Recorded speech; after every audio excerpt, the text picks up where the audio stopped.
What's up mga cookers? For tonight, dinner tag cold spaghetti with onion soup.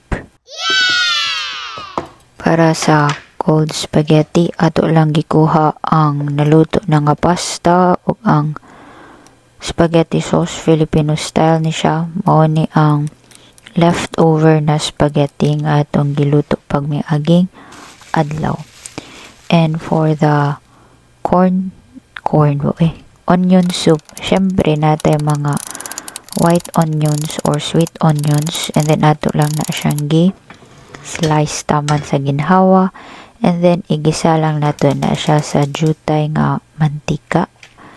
Pagkagisa nganong advance pa kay kumutabi, nagluto dahil kog onion soup kay naay barato nga onion nga naabot sa among trabahoan.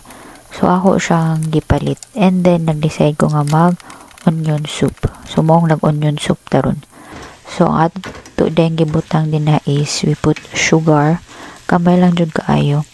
And then, ang katong salt, pepper, lime. Nga kanang klase sa seasoning. And then, once humok na kayo na siya, to siyang gibutngan og tubig sa inyong nakita, and then nag-adjust lang tag salt para dili sad kay siya tabang. Legit, lamig kay ni siya, something comforting kaayo niya.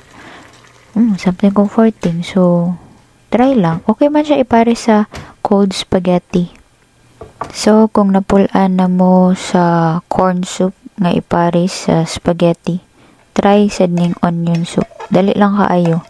Mas maayo white onion sa ang gamiton, dili tong purple or red onion. Kay we want the sweet taste man from the onion. Para lami atong onion soup. Maora to.